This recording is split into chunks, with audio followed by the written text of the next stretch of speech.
There we go. Is my microphone working? Yeah. Perfect. Good evening, everybody. Today is March 16th. The time is now 6:31 PM, and I'd like to call the meeting to order. How's everybody tonight? Good? Good. All right. Trying something new. Okay, first up is our consent agenda. Has everyone had a chance to read the minutes? Okay. Any discussion or anything on the minutes? I have a couple of things that I noticed. Same. Okay, on the February 16th minutes, under reorganization of subcommittee, Jen Millette can't make the motion and second. So it says she made the motion and seconded. So I don't remember who did that. It's on page 2 under new business, item B, under motion. So that was one that I saw. Anybody else have anything for the February 16th minutes? I believe it was under the February 16th, and I could be wrong, but I thought we had told families or people that were interested in joining the super search to contact me, because that's what happened, and it says to contact you. Oh, yes, also. So we can just adjust that so it's an accurate representation. Anything else for the 16th? I have a motion for the amended minutes for February 16th. I'll make the motion. I can second. All those in favor for February 16th? Aye. Okay, the March 2nd minutes. I don't know if, I believe under visitors' comments, the Jason C was Jason Chapman. That was the only one that I saw. And I don't know if we're leaving it as Jason C or if you want to put his correct name on there. I didn't know how to spell it. It only came up as Jason. Okay, I have it spelled in. I believe Katie was Katie Durham.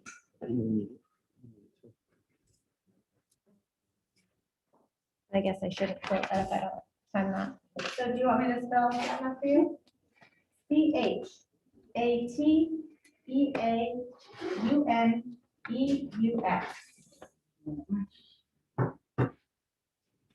other changes for March 2nd?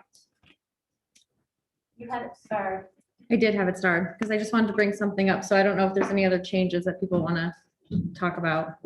No, I think that's it. So Okay, so I just wanted to bring something up. Just as far as the superintendent search committee, because I know that was discussed during that meeting as well. Just looking for some further direction from the school committee in terms of the number of applicants that the school committee may look for from the search committee in terms of moving people forward for finalists. we did talk about that, but we never really came to resolution. Correct. Okay. So I don't know if there's an actual number or how people are feeling about that. Well, let's ask a couple of broad stroke questions. I mean, how many, can you say how many total applicants we got at this point? And can you say how many just total applicants we received? Or no? Anyone? Well, that's what you do. So how many people, so you're talking about for the first round of interviews? or We're for doing the second first round of interviews this week So and it's into for how next many week. finalists to bring forward? that the school committee would then interview. So once that process is entirely completed, just how many finalists would the school committee like to see? Is there, I apologize, I know I wasn't on it, but it's completely wiped from my brain at this point, but. I feel like it's pretty typical to be either 3 or 4. That's like a pretty typical number. I know that some other schools that or systems that have done it recently, it's been like your top 3, pick your top 3. But I feel like anywhere in that round 3 or 4, I don't know if you have a. With 3, I would say 3. If you feel that you need to have a 4th, I would be okay with that, but I think we're pretty good with 3, and then it's up to the committee discretion if there's, if there's like a 4th that's very close that you know, interested in, thoughts? I agree with you. solid 3? And I'd say let's go with the solid 3. But at the committee's discretion, if there's a fourth that, is, that's really close between 2 people or whatever on your end, I don't think there's anything wrong with going with a fourth if necessary, but I'd like to keep it to 3 if we can. Okay. I Thank don't- I don't know that we need to vote on that, just discussion, right? Mhm. All right, so we had some adjustments, so I need a motion for the minutes as amended. So I'll make a motion to amend the minutes for March 2nd. Second, Second. all in favor? And there weren't any words or anything for that. I can't see, is Marcus on? No, Gosh, I would fail my eye exam. Can't even- Not even close. Okay. All right, so we're already moving along. Number 3, continuing business. The reopening plan process, and still Carol, reopening? So I updated our reopening plan last weekend and sent it out to everyone along with the information from the commissioner about his desire for schools to return to in-person learning on kindergarten through 5th grade on April 5th. So I shared that with families as well to let them know that, we had received the edict and we will be working, with administration, school committee, and our teachers, to come to an agreement on how to make that happen. So I think that leads us to, excuse me. Really, our first main discussing point is, so the way that it's written, so the way I understand it is it's K through 5, but in our case, we would be talking pre-K to 6 to keep it building specific, because I don't know that it makes much sense to have everybody here except for the 6th graders. If we can make that work, so that would be, we need to figure out that, and then, the next date is the 25th, I think, for middle school, which is 27, 20. something 20 something. 25th, 23rd, 28th. 28th, I was close. I mean, 8th. 28th is a Wednesday though, must be 26th, that's a Monday. No, I think The they date put- given was the 28th. Anyway, whatever the date may be, I can't believe that they would have it start on Wednesday, that seems weird to me, but, I thought it was weird too, but I think that's what the date is. I wonder if that's a typo or something. Could be. Anyway, to do 7 and 8 on whatever that later April date is when middle school dates come in. I think we should probably have some discussion if we want to try to do 7 through 12 on that, or, how we want to do that. So let's start there with how we think we're gonna do with this first part, second part. Going forward. Well, right now, there's no information from the department regarding high school. All the information so far is just kindergarten through 8th grade. So they haven't come out with any plans. But they said they might be releasing that middle of April, right? So we would have Yeah. enough time to implement it. I don't know. So why don't we focus on the first part? So for us, what is the thought for the first date, the April 5th date? Because right now it's K through 5. So do we want to do just K through 5? Do we want to do pre-K through 6? Do we want to do K through 6 and not do pre-K? Like, there's options here, I think. Do we need to do a waiver if we include anybody else, or no, because it's building specific?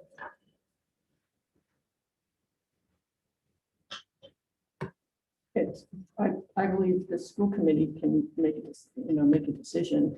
I know there was just reference to having to get waivers and things like that. Well, you have to get waivers if you're not going to be in Or compliance. not. Okay, that's what you said. So we can add like 6th grade without any sort of Correct. There are districts that already have students in full-time. So yes, you know, And those districts that already have students in full-time, is it just through middle school or is it through the high school? I don't know. I just am going by the information that's certain, you know, in my super meetings that I know some districts are in. All right, let's hear for some people here. You guys, what are you thinking? I mean, I think if you're asking the question about K to 6, I mean, if you're looking at this building, it doesn't make sense not to include 6th grade. Right. I think that's, Even preschool to that point. Well, that's what I'm looking for. I don't want to be the only Well, one talking up here. And Right, and preschool is just interesting because I believe that they're a half-day program. Correct. is it two, it's two half-day programs that fill up the room for the day, right? Mm, Yes. Well, one is only a morning. Yep. So one's morning and one's afternoon, but it's the same. Oh, maybe No, it's so not the same room. One Two pre-K, mornings. one pre-K has an AM and PM, and then another pre-K room only has AM currently. And no one in the afternoon. But they're all half day. And are they hybrid now? Are they in? Okay. Are they 4 days, I thought? Yes. But some families are choosing to just do the hybrid that the cohort that their older child is in, but I thought it was, for the most part, 4 days. I like doing building specific, so we've got, especially for this building, let's get pre-K to 6 in with that April 5th date, so that if, is there any more discussion on that? Do we need to vote step by step? I need some guidance here. You're asking. I'm not sure if we need to vote or anything, but I think that we are all saying that we do agree that it'd be building specific, so we would just keep pre-K to 6. Well, let's just April make, 5th. let's just be crystal clear about it and we'll just vote on that first part. So I need a motion for April 5th, pre-K to 6. So Jen, can we just keep it as a Yeah, I don't- discussion for now? Sure. Right, Okay, Until well, no one's really saying anything. Right, this so is so we have clarity, it's just, right. but we can all, What are we like, asking for clarity on? so I think it makes sense that, you know, there's been this, you know, edict from the State Board of Education and the commissioner that this is the way everybody is moving forward and kind of has to move forward unless you're seeking a waiver with like extenuating circumstances and things like that. But I think when we're talking about moving forward, it's kind of with a collaboration of everyone, not just the school committee, but like everyone collectively. And So I get that and I understand that. I'm just trying to figure out, like, to me, in my mind, I'm sort of seeing it bulletized. So I feel like, you know, if this is the way we want to do it, then like step by step. So Yep. if we're feeling like this is the way we want to do it, then let's set that parameter and then let's have the discussion so we can make sure we get all of the people in place and on board and, you know, whatever we need to do. But I'm totally willing to step off and have, this is uncharted territory. I don't really know what I don't know, and I don't know how to sound like I'm at least semi-intelligent. so, but I think I think you're absolutely on the right track, but I think that's where the discussion is had to kind of get where our thinking might be with those bullet points. And So- then kind So of then the, I would really like people to be discussed. so I think your first point is well taken, and I think that part might be discussed about where we're at kind of pre-K to 6. And then if there's other points too, to kind of go along with where the commissioner kind of set forward that information, we can, you know, touch on those points as well. And ultimately, I think it's everyone's goal to have pre-K to 6 back in this building on April 5th. Okay, And then we can kind of, you know, slowly kind of go through those other points and see that we need to kind of do some maybe further work or further collaborative work with some of the other groups of people to make sure we're all on the same page together with like what that looks like. sounds great. Kind of that's where my head is at least. So one of the things that that's happening in the buildings is they sent out a survey and all of you have students, so I'm sure you all got a copy of the survey. So they're sending out a survey to determine how many families want to send their children back 5 days a week. I do believe Is Stacy on? Does she have the? Bill and Stephen on, or Bill and Alan? I can't see. Steven's on. They all are. Yeah, so Stephen and Bill can probably, give you a little overview of where they are with the survey, their surveys and their numbers.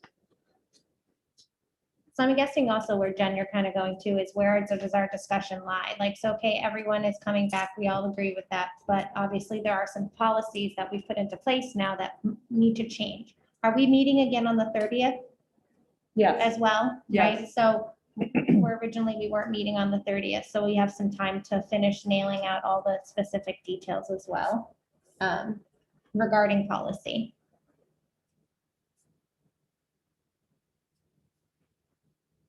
So I think first we have to kind of know where we're at. so we have both of them. They need to be unmuted. Yeah, I think if Bill could. Yep, there's share Bill. his survey first. Hi, Oops, kind of quiet. Over here. so we, Okay, sorry, I'm echoing. We are just turning up your volume. Okay, I can talk louder too. So we sent out our survey and we've heard from all but 9 families at this point. So we've tracked down all but 9 families and we've left messages for everybody. We've emailed. We're going to follow up tomorrow. As of right now, we have 45 students that want to stay fully remote as of now. And we have 332 that want to come back to 5 days a week, full-time learning. That breakdown gives us enough room in every classroom. Either way, we have enough room in every classroom. I know you haven't talked about this yet, but to put the desks 3 feet apart. In some classrooms, right, where the numbers might be smaller in some grade levels, we will go as far as we can. We will keep them, if we can keep them 6 feet apart, we'll keep them 6 feet apart. There's some classrooms that might be close to 6 feet apart. There's some classrooms that might be 5 feet apart, but nothing will be less than 3 feet apart in the classrooms. Bill, is that lunch- edge to edge or middle to middle? Edge to edge. Thank you. Yep. Not going down that road again. So edge to edge, you're not going to get me tonight. There's the guidance now too. I just want to make sure that it's out there for everybody to understand where we're coming at with that. Yeah, no, the commissioner stated that, I think it was this week, right, Carol? It was in one of his memos that came out maybe last week that said edge to edge. So we went edge to edge, and lunch would still be 6 feet apart, and it would be in the cafeteria. And this week, Chris Martin allowed us to borrow 10 picnic tables for us and 9 picnic tables for the high school from Dufresne Park. So we're able to seat kids outside for lunch as well. So our goal is that we're going to extend to 7 lunch periods. We're going to break out each grade level into their only lunch period. The lunch periods will be 5 minutes shorter, so it'll be 20-minute lunch periods, but it's only going to be 1 grade level eating, so they'll get served faster and they'll have just as much time to eat. The benefit of doing that is that we don't have to eat in the classrooms. We can keep it in the cafeteria. We can keep it outside. On inclement weather days, we're going to use the bleachers in the gym, and the bleachers can seat 45 people or so, 42, I think, 42 people, 42 children, 6 feet apart. And if you remember, the bleachers are like the blue seats, and they're plastic, so they'll clean up pretty good. And the floor of each level of the bleachers is like a laminate, so we're confident that we can keep that clean and we can keep that disinfected pretty quickly. But that would only be inclement weather. Last week we already outside 2 days. We utilized those picnic tables and we had the kids outside and they loved it. So that's the thought for lunches is we'll be able to do that and get them out. And then the other benefit of that is for recess, we'll be able to have one grade level at a time out on the back playground. So they'll be able to spread out. If we had the double lunches, we'd have to limit one group onto the blacktop and one group onto the grass, and they would have less room to run around and do their thing. What time will the lunch period be starting? So they're going to start at 10:30, which is only 20 minutes earlier than they start now. And what our plan is to give that'd be kindergarten starting at 10:30, give them their extra break in the afternoon where they can go out either outside or down to the cafeteria for an extra snack break. We'll just reverse it. You know, they usually have that snack break early in the morning and then have their lunch after that. This time we'll do it the opposite. And then the rest of the lunches are pretty much going to stay the same within about 5 or 10 minutes. We're just shifting the time a little bit. Let's see. So with the bleachers, just a quick question, what would they use as like a tabletop to eat on? So they'll be able to sit sideways. So they're actually going to be about 8 feet apart. So they can sit and use the bleacher seat right next to them as their tabletop. So they actually will have a tabletop. You know, I've been talking to principals of other schools and you know, some of the students that you know, are friends with our kids and stuff. And one of the problems they have is like some kids are eating in the auditorium at some of the schools and they don't have anywhere to put their food. So they have it on their lap or they have it somewhere. So this way they can sit, they'll face forward, but they'll have the seat right next to them to use as their tabletop. And it's a nice flat place and they can put their food there. Each seat will be marked with a little dot that they know where they're going to sit. That's the only places they'll sit. And we'll have that all worked out ahead of time. Same with the picnic tables. When you think of a picnic table and you know how the legs are on a picnic table, all students sit on the outside of those legs so that there's a good 6 feet in between them because they're 8-foot tables. So they sit on the very outside of those tables, only facing one direction. I was able to take Stephanie for a walkthrough today and show her a lot of the other things we have in place with the 6-foot markers and the spaces and how the kids line up in the cafeteria, all of the sanitizing stations and all the sinks have their sinks and soap and water and the lines outside for them to line up on and the lines in the front hallway. We've put tape all the way down the front lobby so that it's 6 feet apart so we can make sure that everybody's maintaining that. So we're confident we can do this. Mr. Taylor and I went through every classroom.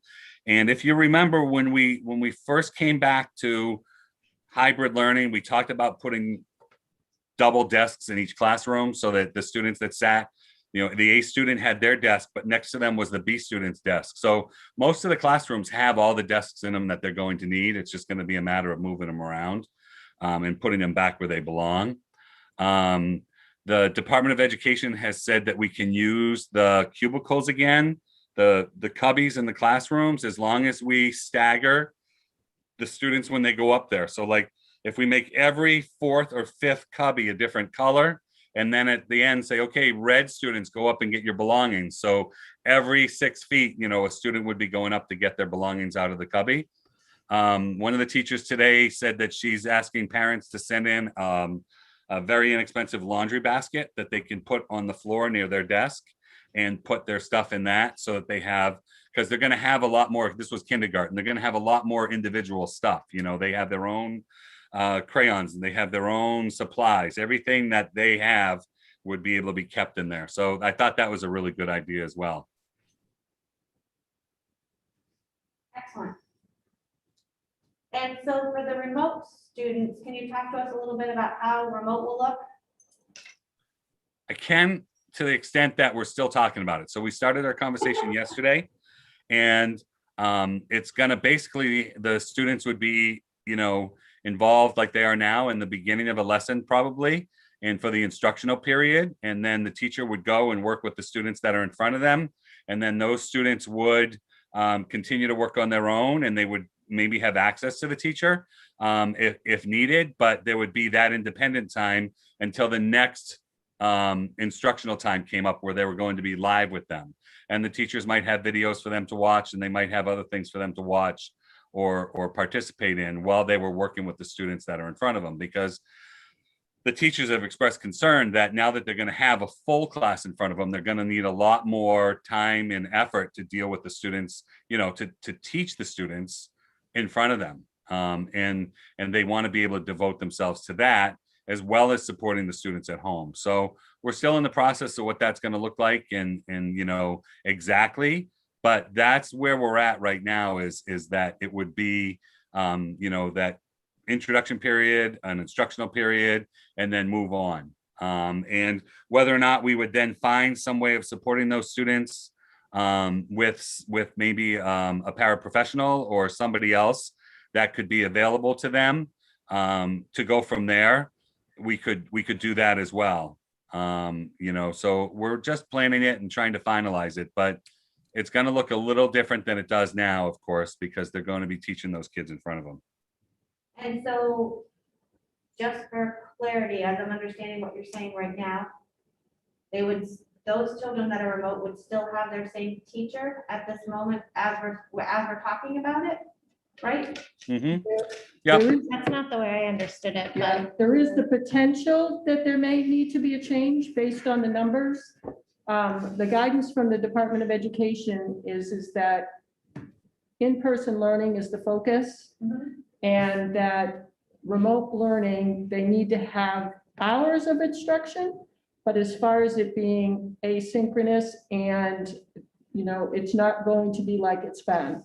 It's going to be more independent work. and that was in the survey that went out to families too, as I Yeah. understood it. It did specifically say that there was no guarantee, if you will, that, they would necessarily have their same teacher. We'll try to, but those Yeah. are all in the things of the planning phases. And obviously now that we have a more clearer number of how many students and obviously who they are, we can probably go forth with those.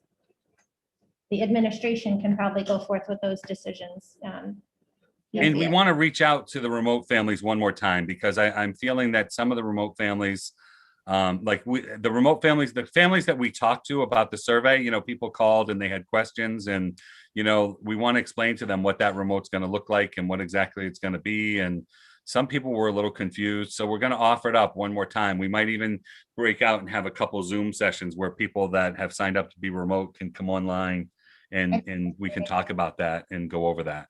And that's something I had said to you from the beginning. I'm like, people need to know like what they're signing up for if they're signing for remote. And it needs to be- I reached out that day. Yeah. And they've been great. That's one thing I'm Yeah. going to actually email the department. Yeah. That support line has been fabulous. That's I good. mean.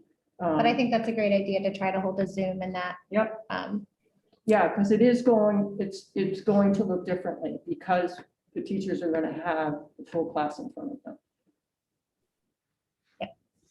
The language we used in the survey was actually some of the language Carol got directly back from Desi. It was less than half an hour later, I think she had gotten the response. And that was part of the language we used in there about what remote learning would look like. Okay, you guys want to hear from Stephen? Sure. Steve, I was gonna say, they did have a survey also, Yeah, right? the high school also Right. has Yep. Did they send it out to all students too? Yep. I didn't go through it, so Hi, everybody. Yeah, we also sent out a survey. I mean, pretty much the same one that the East Meadow went out just to our families. We have not heard back from everybody, but because we have had some surveys along the way, Allie and I this afternoon went through and tried to extrapolate some of the data from the previous surveys from those families who have not responded to this survey. So for example, if on the last survey, a family said they're choosing remote for the year, and they didn't answer this survey, we put them in the remote column, but those are families that we're planning to follow up over the next few days to just check in with them and answer any questions they might have. And right now we have, based on that information, we have 60 families choosing remote and 263, I shouldn't say families, that's individual students, 263 individual students planning to return full in person. That's 60 and then 263. Correct. Okay, thanks. And how many is missing? That doesn't seem like it's a max. That's only 323. Yeah, that's our number right now is 323. Okay. So again, there were some that didn't answer that survey directly that we want to follow up with. But for the purposes of this conversation, if they were choosing to come back in the hybrid model, we put them back in person. If they were choosing remote, we put them in the remote, and we're going to follow up with those families to be sure. And I mean, throughout the process, we've had people reaching out daily and changing from remote to in-person and in-person and remote. And in some ways that is going to be more challenging moving forward, but we've tried to work with families to make that as happen as quickly as we can. So that's some of the information that we just used to fill in any gaps that we had from this most recent survey. That's one thing that I'd like to make sure we do touch on is if we want to set parameters about how students are coming in and out. Just because there is some setup and things involved that I know other places are having, you have to make your decision by the 15th of the month, and then within a couple weeks you can be enrolled in, and just to try to maybe minimize the vacillation or Right. We put that in the oscillation. survey as well. We let people know that it could take upwards of 4 weeks. So I think we probably just want to remember to put that around, parameters around that, so it's easier for the teachers too, so that they know who's in, who's out. So to clarify, is that something then that the administrative team has decided how they want to handle students changing? No, that's the directive that we got from the Department of Education, that it could take, that they've allowed school districts to take up to 4 to 6 weeks to let someone come in once April 5th hits and people have all decided what they wanted to do. If someone wants to go from remote back into the classroom, that it could take up to 4 to 6 weeks. So the way I read it is I thought there was, so we have that 4 to 6 week window if we want to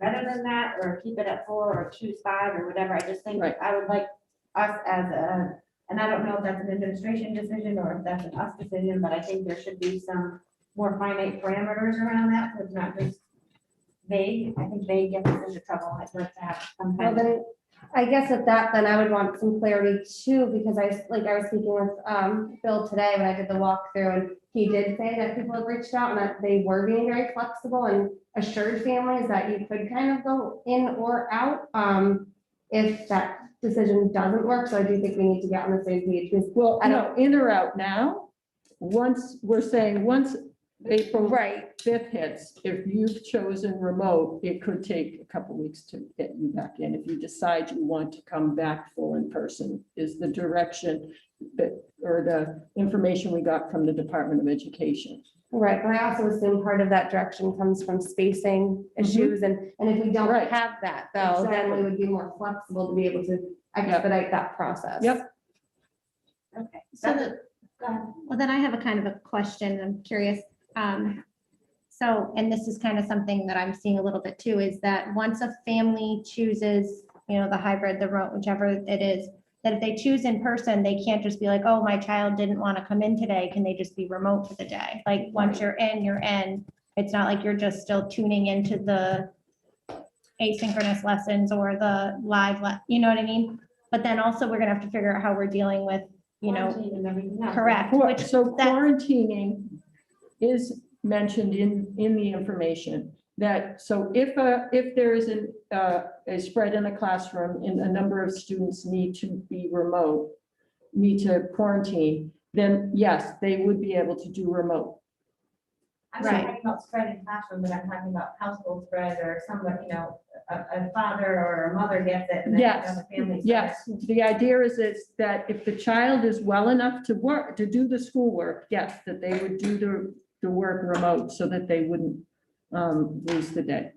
But at the same time, I think that's gonna also need documentation, proof, not, Johnny woke up with a sniffle today. Can you just work remote because he doesn't want to come to school? Mhm. Well, there's gotta be rules around that for being So- sick and stuff anyway, though, right? I have a question. Wouldn't that be the policy that is right now? if a student was considered a close contact, they would still have to go through the same process. They have to learn remote until the quarantine period And is done. testing, yep. Whether, I mean, we're doing that now, so I don't. Right, see but I how don't want would it to change. become not about quarantining and then them trying to have a remote day because they didn't want to come into the Well, building see, for the day. Well, that's where I was thinking, if they're sick, they're sick. They're treated as sick, like if they got up and they didn't feel well. Well, if they don't feel well, then they don't usually come to school, so it may Right, be a sick right. day. Remote But or if not. it's a quarantine issue, Right, then what the Department of Education is saying, kids could then do remote work. just want to make sure that we, because like I said, Yeah. I'm already dealing with, different things on my end that we are seeing. So it's something to think about ahead of time and plan ahead. All right. Anything else, Stephen? Stephen, I'm sorry, I cut you off a little bit there. Oh, no problem at all. No, I think some of the things you're talking about are things that are certainly on our mind, the attendance piece and, to Audrey's point, yeah, it's challenging when a student's in person one day and then out the next day and then back in person. And I think we've been having this constant battle with ourselves to say, do we mark them absent and run the risk of our attendance numbers looking off versus and then having students make up the work regardless, the same work, or giving them credit. And I think the return to full in person I think changes that in some ways too. So that is something that we're thinking about. In listening to Bill, we're probably not as far down the road in terms of the planning. Allie and I have been thinking, like when we went through this afternoon, what does it mean for our lunches, things like that in the cafeteria? Do we need to add another lunch? Can we just find another space? We do have 14 picnic tables as well outside, but those are only going to be useful in good weather. So some of the logistics we're still trying to wrap our heads around, until 7 hours ago, we had 160 students being back in the building between the two cohorts. And now we're at about 260. So that certainly changes things a little bit for us. And I don't think it's anything that we can't work around, but just going to take some more thought and planning.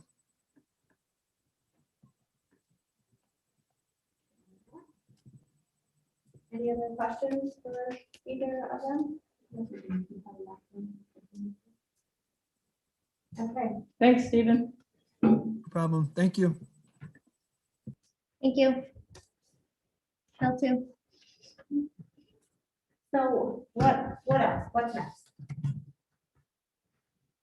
I told you, I need, I think as far as the reopening plan process, I definitely want to see that on our next meeting also yeah, this is one that should be ongoing. ongoing. Should be ongoing.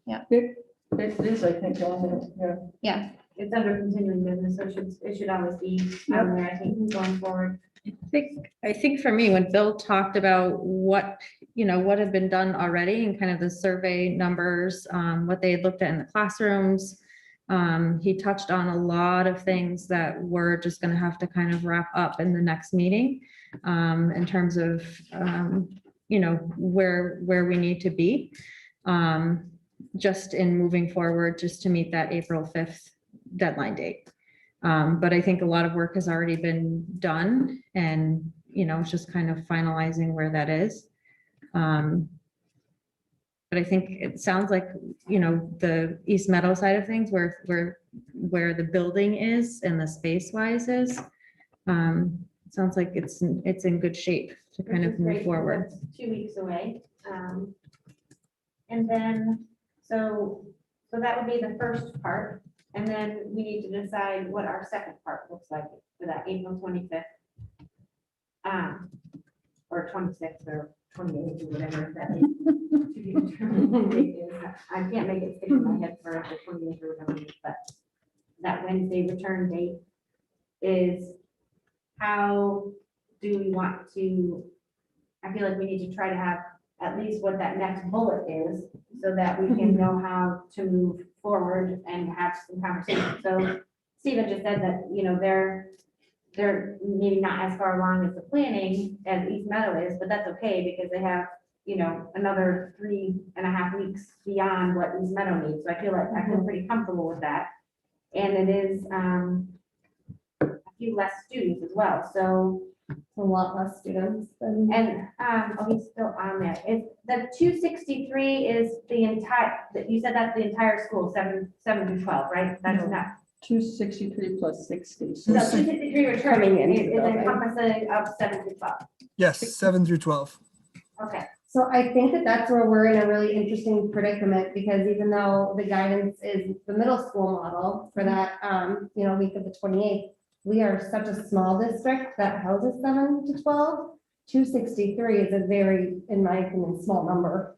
So that's where we need to discuss, like, what does that look like? Some districts are going 7 to 12 and starting it that way. I've seen that already heading out in certain districts. Some are not. Like I said, we're in kind of a different type of model, being pre-K to 6 and 7 to 12, and our numbers being very small. So I guess I'm curious what other people feel after hearing those numbers and seeing what it looks like. Just because the guidance isn't out yet necessarily for high school doesn't mean that we can't be having these conversations. Well, you could always do pre-K to 8 on that, as an option, and then do 9 to 12 when you have the guidance. And there's Carol. What are the numbers? Do you have the numbers for just what 7th and 8th grade is? Yeah, the number for 7th and 8th was, give me 1 second.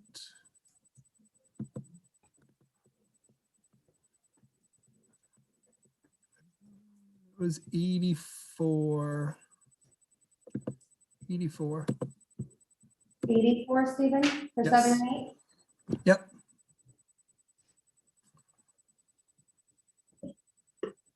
So what you're saying and mentioning, and I guess that would be a Stephen question of whether or not they would be prepared enough to join in 7th and 8th on that April 1st, is what, 5th? Sorry. Yeah, I think I think there's probably some value in moving 7th and 8th grade in ahead of 9 through 12 for us. I think we can, if I'm thinking about, you know, the last 8 months or so, I think we learned a little bit every time we brought a group of students in. So bringing in, you know, 80 for 5 days a week, I think we could learn something from that. That would help prepare us to bring in the next 160, whatever it is. My math is off there a little, but I think, you know, like looking at the lunch, like it's the logistics for us right now. I think like looking now, you know, and I know East Meadow talked about like the classroom size. We're having to look through, you know, like 130 different courses that are happening right now to see like every class, what's the number of students in that class and how many desks are in that class.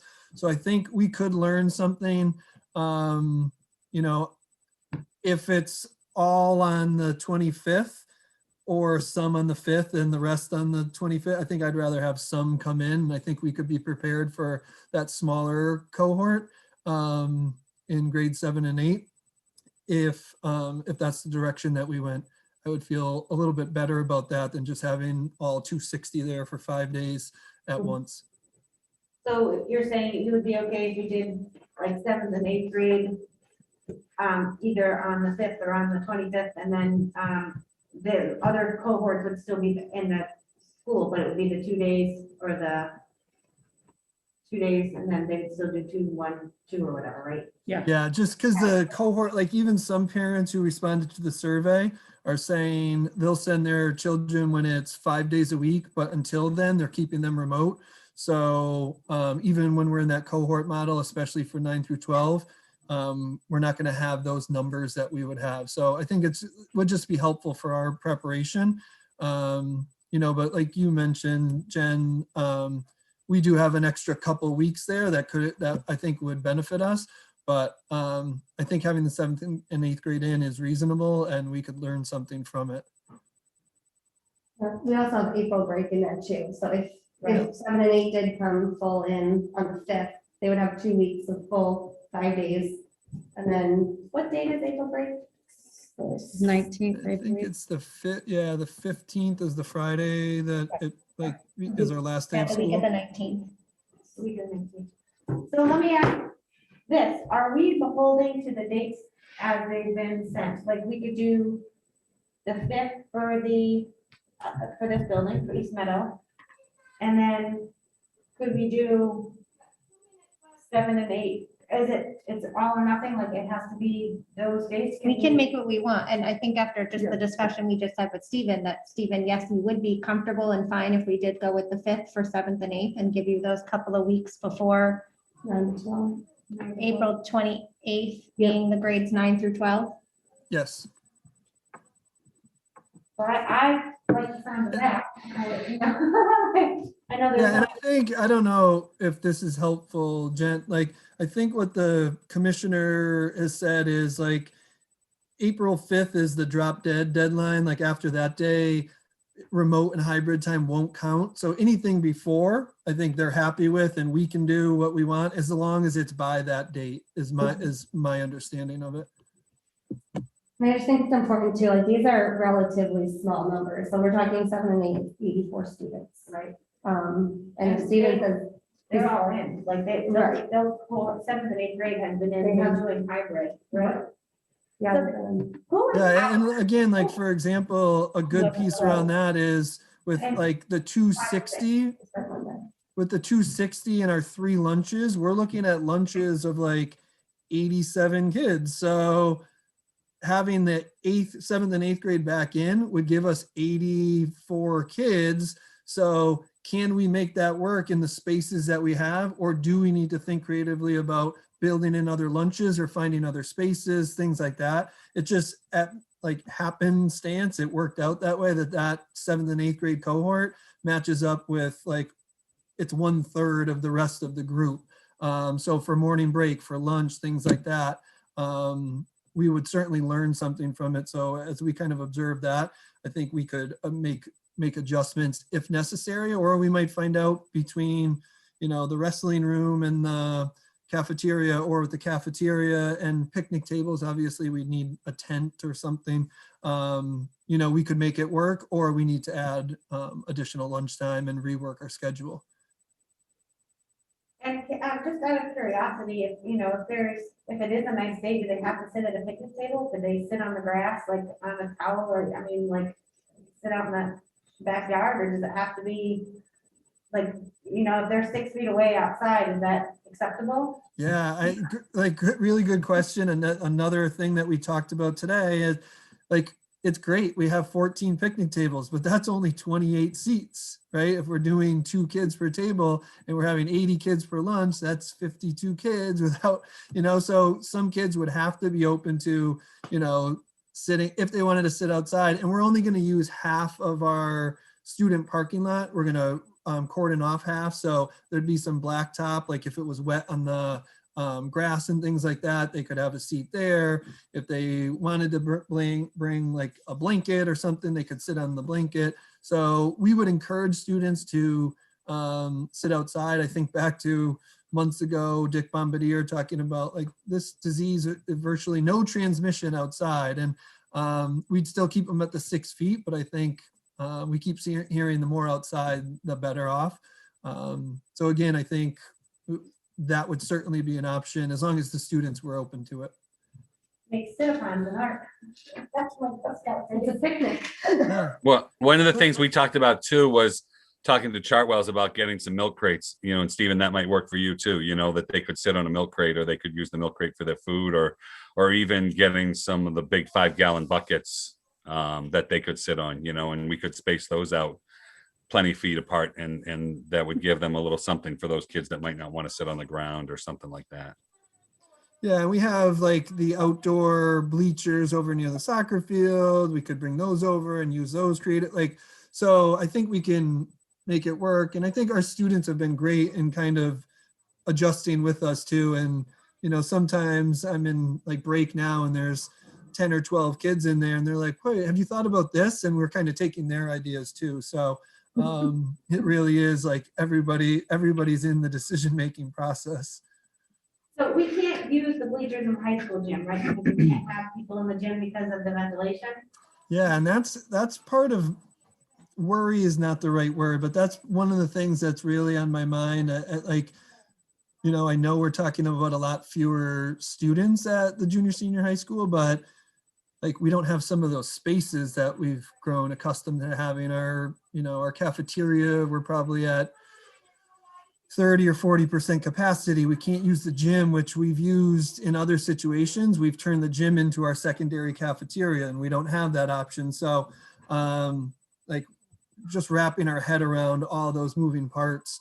Like, we don't have some of those spaces. We have 2 classrooms that we're using strictly for storage right now, things like that. So some of the spaces we've relied on in the past, having a second nurses clinic, like some of those spaces we've relied on in the past are not necessarily available in the same way to us right now. So that outside piece is going to be really important. And, you know, it's going to be hopefully about 20 or so kids a day choose to sit outside.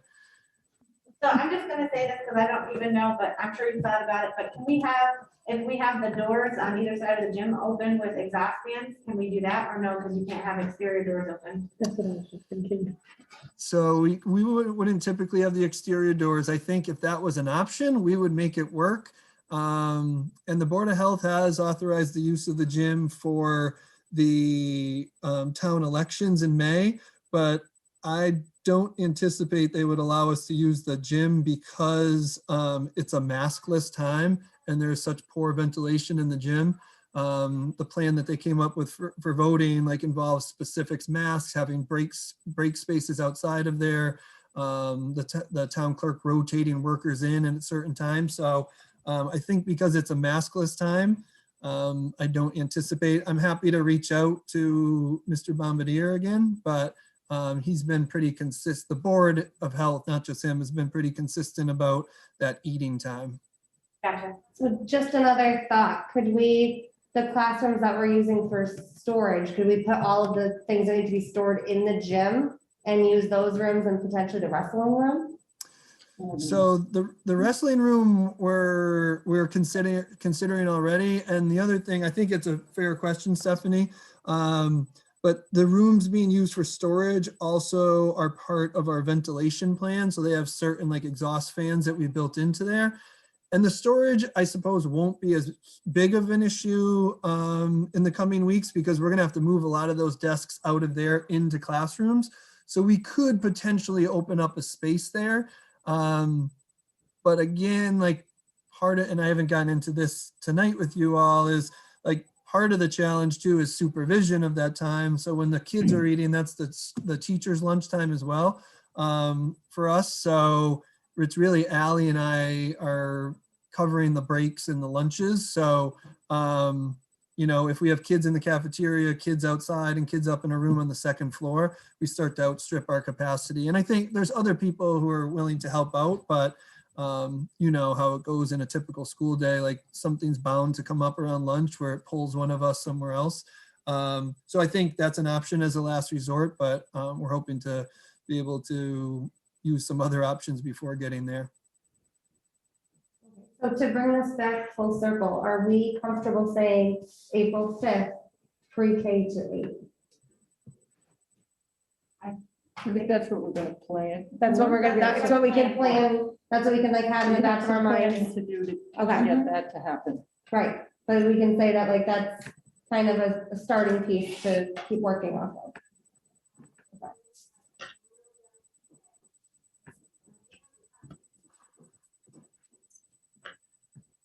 Okay, so we're not gonna vote tonight because we'll have a meeting on the 30th where we can check in with everybody. We'll still have time.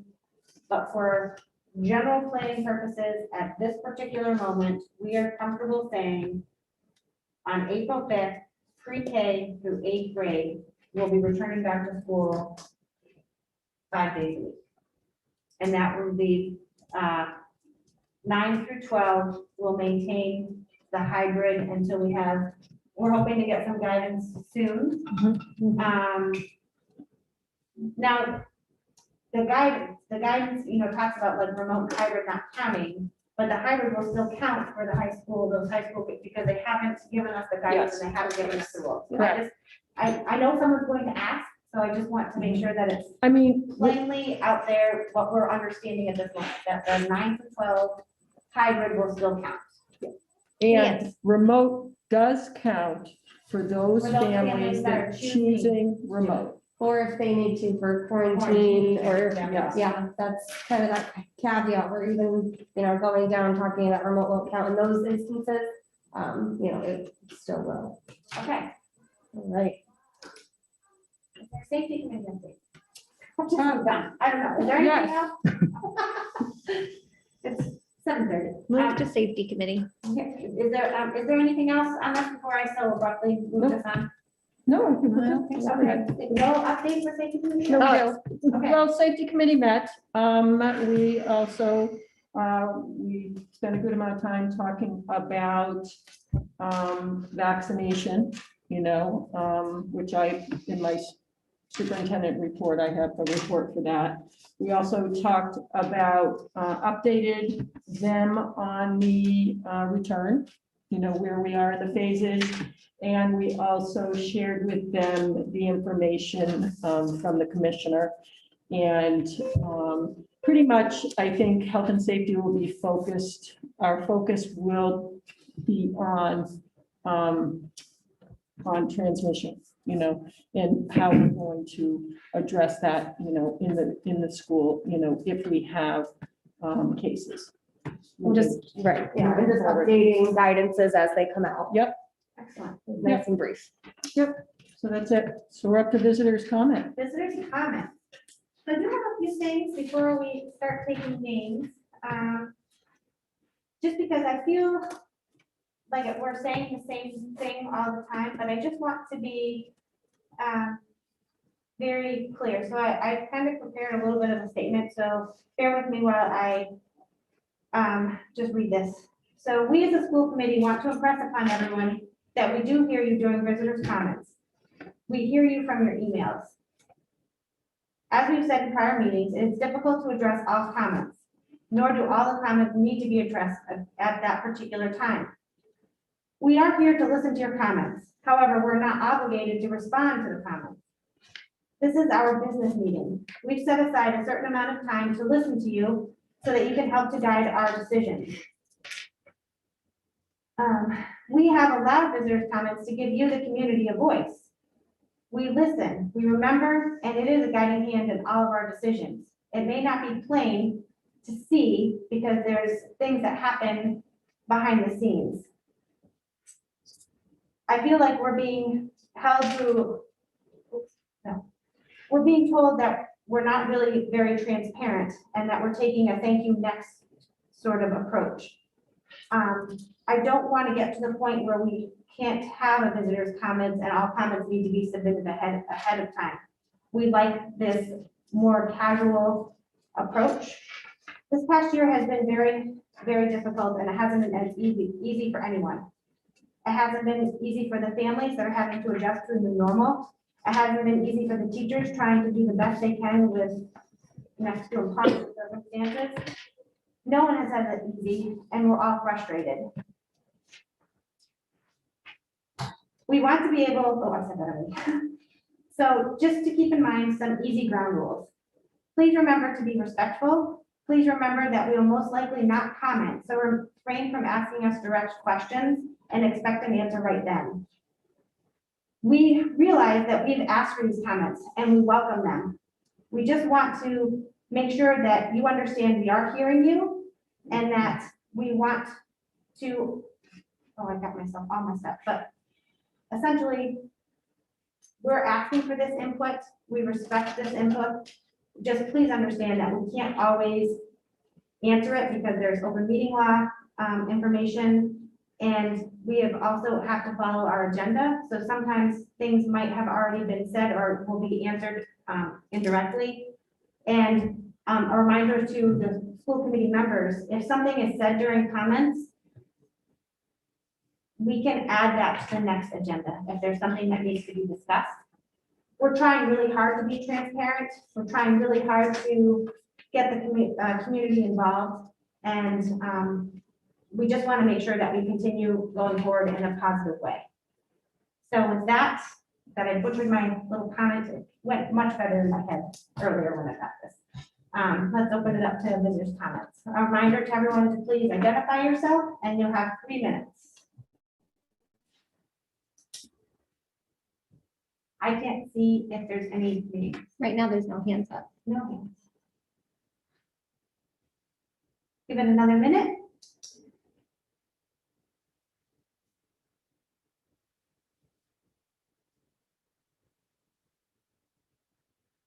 Just a reminder, they did, Zoom did move the raise hand feature. It's on the lower toolbar. Give it another little, I haven't been a full minute yet. So Alex, you're saying that the hand would go up down on the toolbar? Yeah, so it used to be the participants Yeah. section, but now it's on the toolbar where you can turn your microphone off, turn your video on. At least it is on my end, I'm not sure about the webinar end. I'm pretty sure it's similar, or it's the participants, I'm not 100%, but I know they did do some changes. And people that already have it installed on their computers might need to force an update too sometimes by Yeah. going to the Zoom website. Okay. So it appears that there are no visitors' comments. Moving on to new business, winter sports update. Out of here.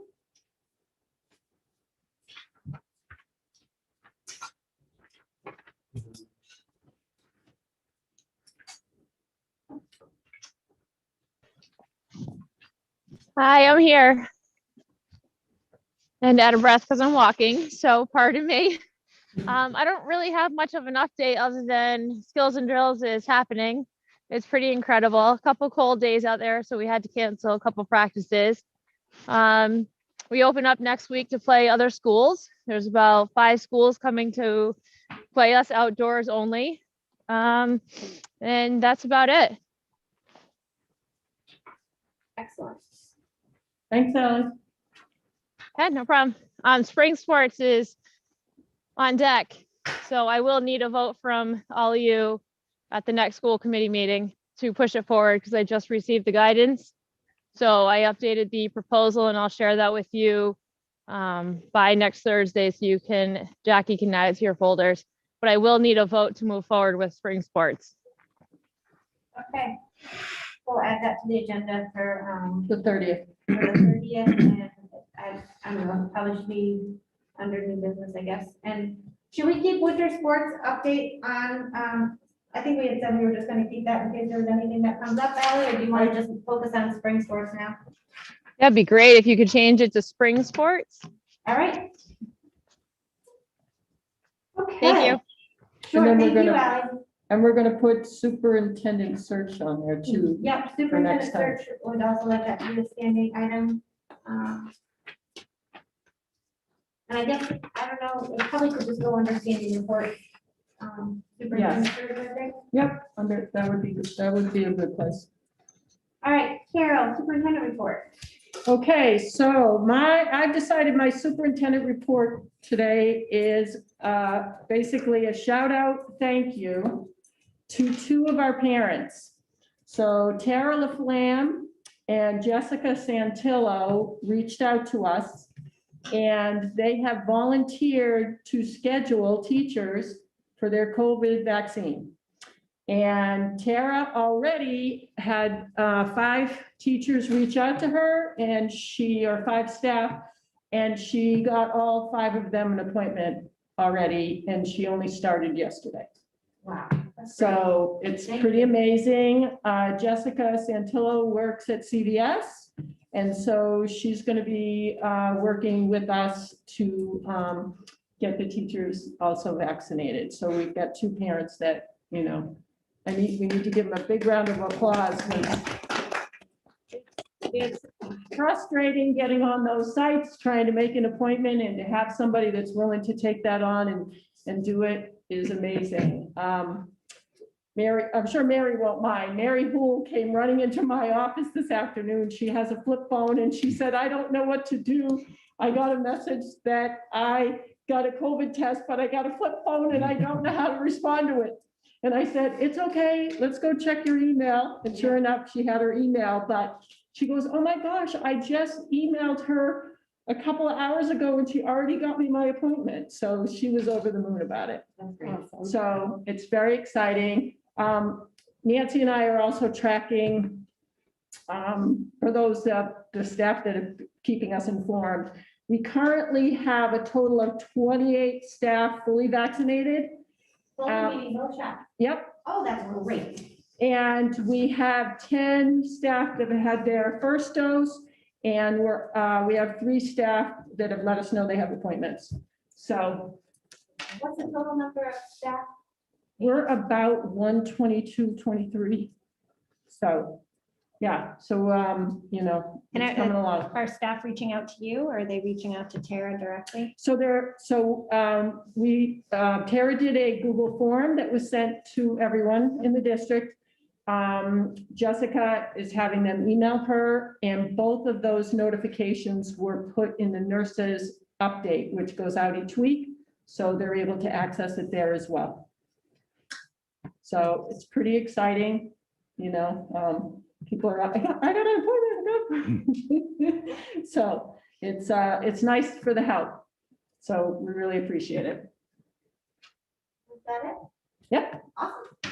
All right, Adam. So I put a few year-to-date reports in your guys' folder last week. I'm not sure if anyone got a chance to look at them. One was for school lunch for the month of February.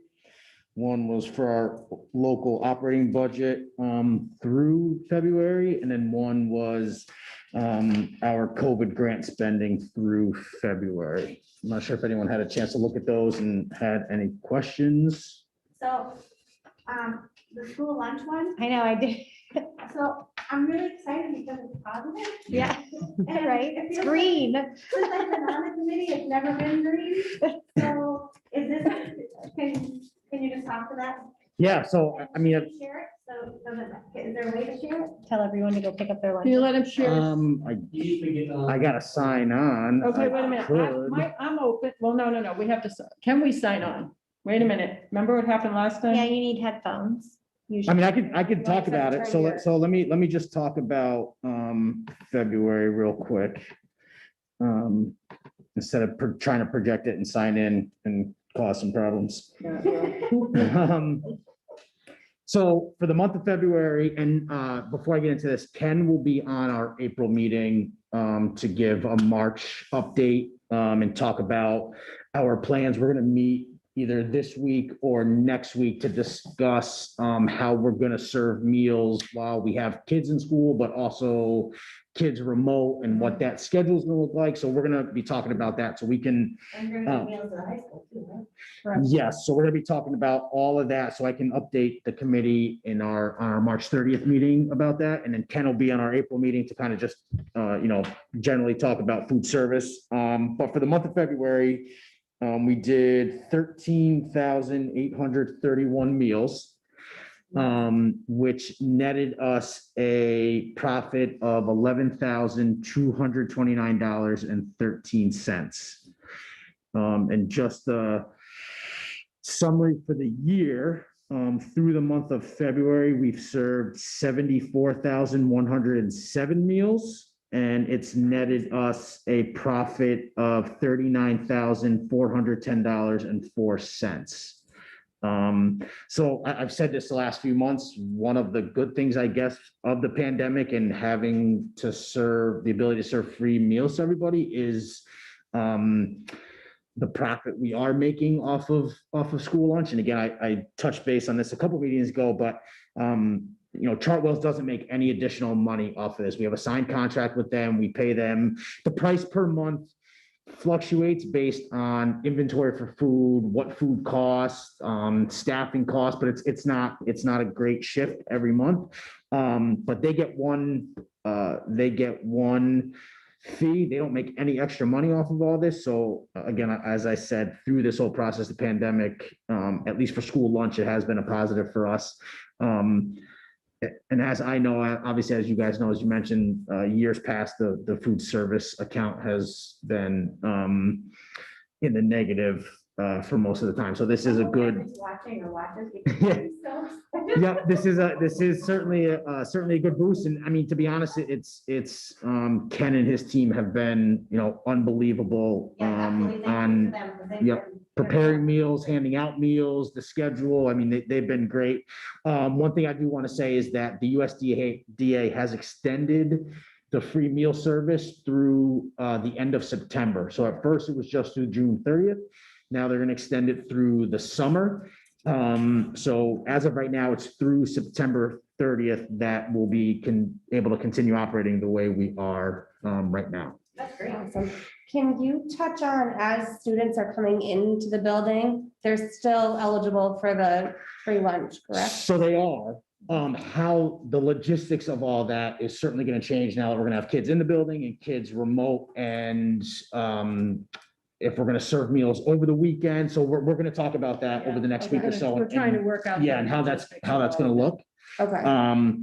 I would caution us that, because we're going to have kids returning, the amount of meals that we provide will probably decrease, although we'll try to figure out a way where we can keep that, They'll be that getting service up. breakfast and lunch. Yeah, but while they're in It's the ones school, at yep. home, that we're trying to figure out Yep. if how many still will need, meals. and the biggest thing is, again, we've given them meals on Friday for Saturday and Sunday. So, Figure that out. can we Right. continue to do that, and what that's going to look like after Ken's staff has been in school all day serving meals? What's the pickup time going to look like on Friday if we continue to do that? Do they have time to prep? So we're going to work through all that so we can try to continue the same level of service as possible now that we have kids coming back into the school. Okay, I just wanted some clarity because I know Kathy had, she posts on social media, like the lunches, and I believe she said that even if you are returning to school, you can still pick up lunches.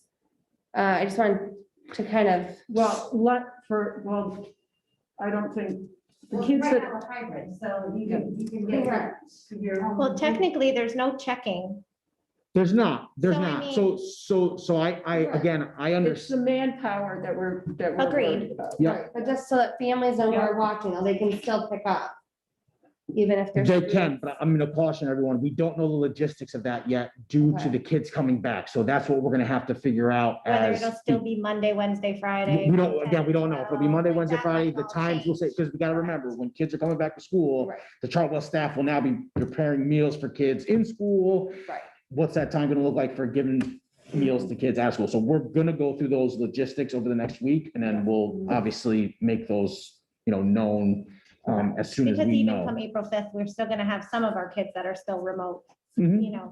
8, 9 through 12, so. Again, the big thing for us that we talked about is, the families that need meals over the weekend, and we've been handing them out on Friday for those 2 days. So how is that gonna look?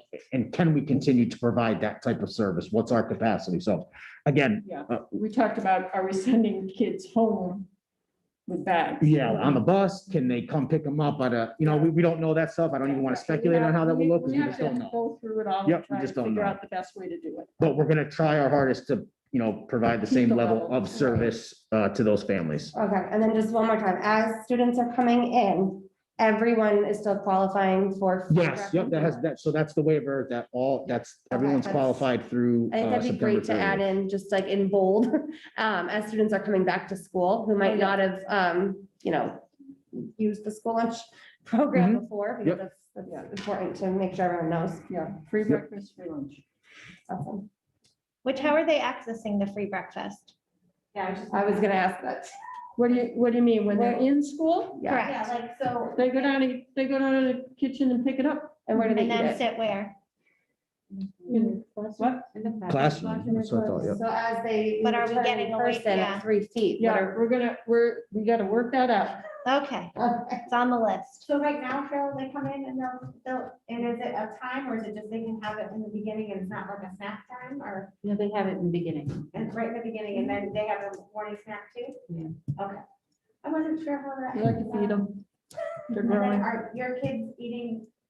No, they're not eating lunch in the class, right? Or This week sometimes they are, last week they were in the cab. Okay. Rotate. Oh, that's right, I forgot, it's back and forth, right? Rotation. Yeah. How did that go? Pretty well. And last week when it was nice, you know, the kids were eating outside, some of them, so nobody was in the classroom 2 of the days, so it was great. It was beautiful last week. Yes, it was. A little chilly, chilly. Okay, next one, which one do you want to talk about? We can talk about whatever one you guys would like to talk about. Let me see. General fund? Yeah, why did so many other things pop up in this folder? I don't know, I noticed that too, all of a sudden there's a bunch of other stuff in there. Some of them are double. Yeah, there's a lot of doubles. So we can go through the general fund if you guys want a few seconds to put that on your screen. Again, it's just a snapshot through February. This is one of those things that I talked about with Emery when he was here on like how to report this and show this in spending categories by location. For this month, for February, I just broke it down into the 2 or 3 major spending categories. So salaries, supplies and service, and then transportation. We're right on, actually, we're a little under what we should be spending. We should be at this time of year at about 75% or so. But the biggest number there is a transportation number. Obviously, we're going to have some significant savings for transportation. So I just want to make sure we're aware of that. Obviously, athletics, Ally didn't have teams traveling on the buses. We'll have minimal, I would assume, spring spending for teams traveling on buses. So I just want to, again, bring everyone's attention to transportation, that we'll have a significant savings there, but that money essentially goes back to the town because it's a separate town article. So any questions regarding that? So for that transportation service, because I thought we had like a set like number that we were. We do. already- So the Okay. way the transportation contract works is that it's a set amount for 3 years. Right. So our overall allocation, as you can see in that document, will be the same for the next 2 years. It doesn't change until we go out to bid and renegotiate a new contract. The cost will go up like they did this contract compared to the last one, but that amount stays the same for 3 years of the contract. Did I answer your question?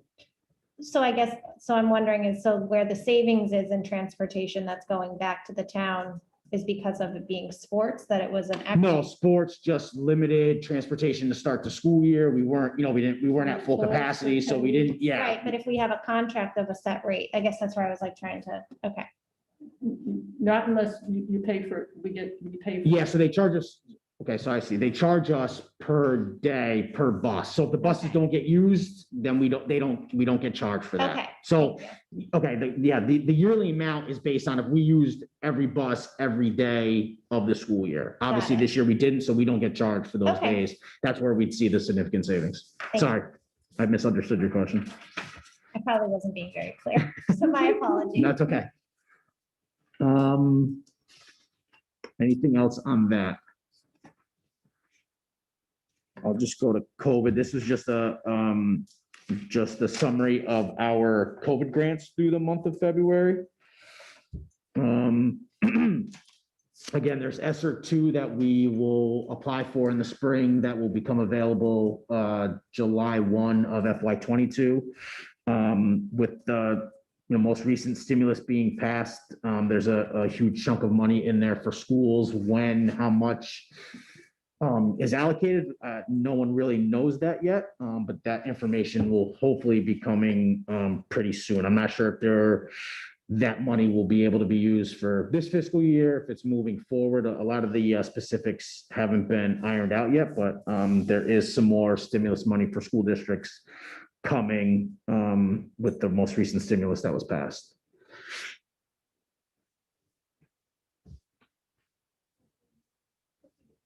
Questions on that document?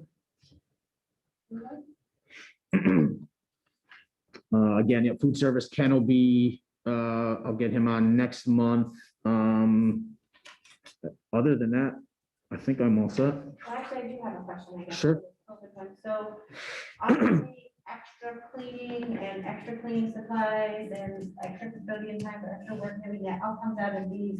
Yeah, so it's from essentially now through the end of the year. It's kind of a juggling game on those costs. You know, I'm obviously gonna spend the grant money first, so I'll encumber or spend, you know, that $44,000 through the end of the year. But yeah, it could be custodial costs, supply costs, PPE costs, substitute nurse costs, substitute, you know, building substitute costs. It's a bunch of different expenses that go into that amount. Yep. And then we had talked last time about what our inventory was looking like for Mhm. our PPE. Mhm. And because we're ramping up to have kids come back, and do you know where we're at with that? Yep, so Nancy and I meet we meet on a monthly basis, but we're always talking about what that PPE is. We're set to order another round of PPE just in prep for more kids coming back to school. So yes, we do have inventory. We do keep track of that inventory, and we are going to order some additional supplies just based on the new guidance that's come from the state on having everybody back into the schools by the beginning of April. Anything else? Anything else, Brad?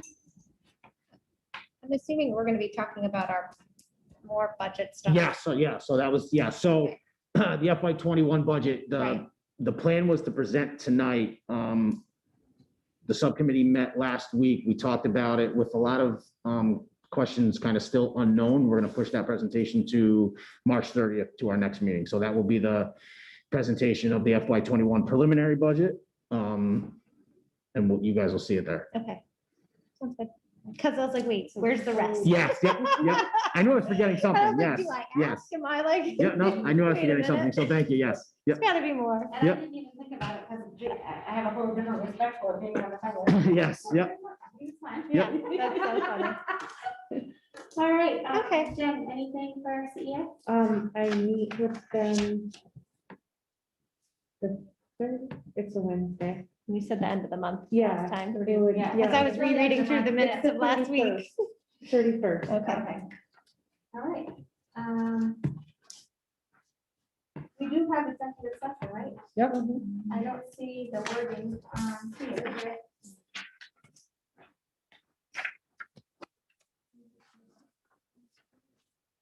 Oh, there it is. Is there anything else before I do that? Are you good? Anybody have any last questions, comments, anything? Okay, we're now going to vote to enter into executive session under Massachusetts General Law, Chapter 30A, Section 21, Part A3, to discuss strategy with regard to collective bargaining, as doing so in an open session may have a detrimental effect on the bargaining position of the committee. The committee will not return to open session. Will you do a roll call for us, Jen? Ms. Pelletier? Aye. Ms. Shuda? Aye. Ms. Millette? Aye.